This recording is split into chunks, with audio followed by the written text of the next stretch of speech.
فی عنقہ سطع، سراہی دار لمبی گردن، فی عینیہ دعج، ادعج، اشکل، احور،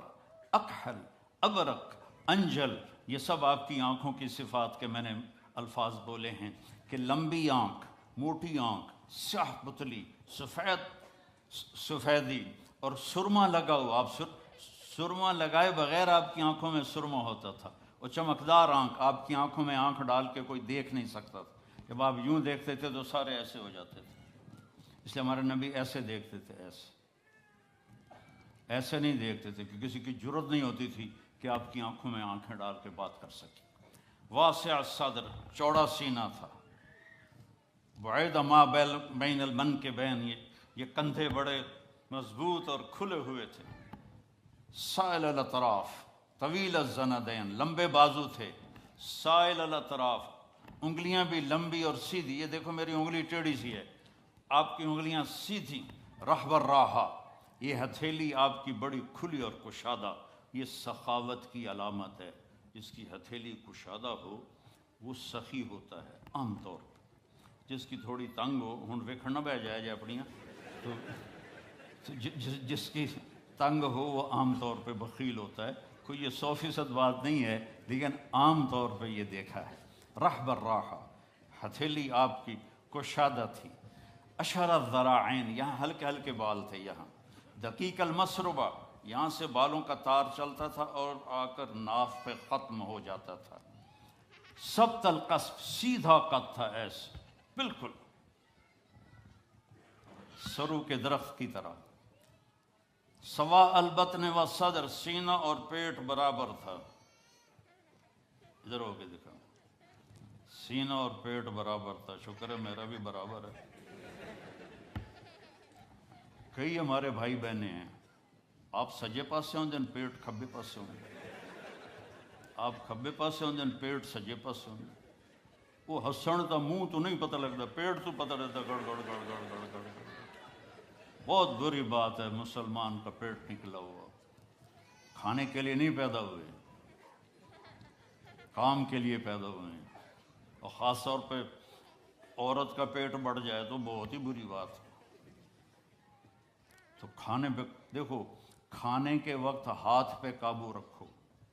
اور غصے کے وقت زبان پہ قابو رکھو، تو نہ جسم بیمار ہوگا نہ روح بیمار ہوگی۔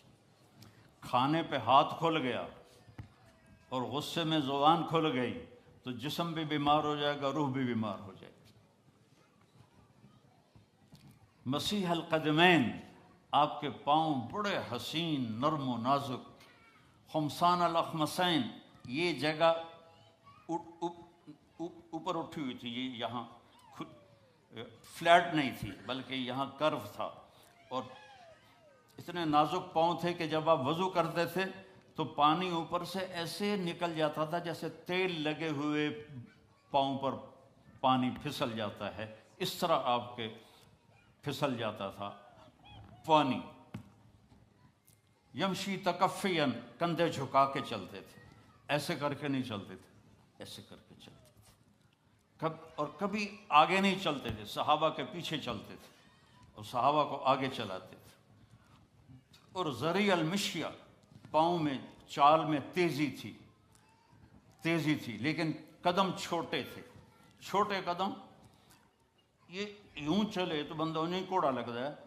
تو قدم چھوٹے ہوتے تھے اور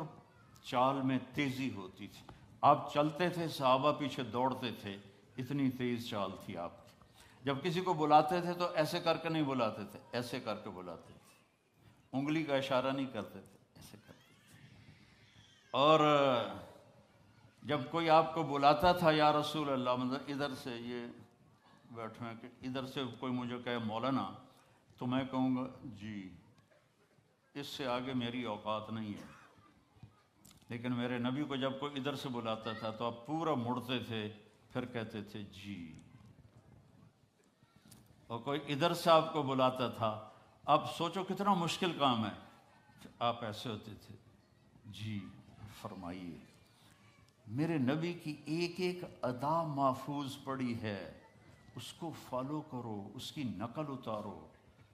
اس کے ڈھب پہ چلو، اس کے طریقے پر چلو، تو آپ کی زندگی تب جا کے خوشگوار ہوگی، انگلینڈ آ کے نہیں ہوگی۔ مکے میں اور مدینے میں رہ کر بھی اگر نبی کی زندگی نہیں ہے تو سوائے ذلت اور پشیمانی کے کچھ بھی نہیں ہے۔ اپنے نبی کی زندگی کو اپنی زندگی بناؤ، اپنے نبی کے بول کو اپنے بول بناؤ۔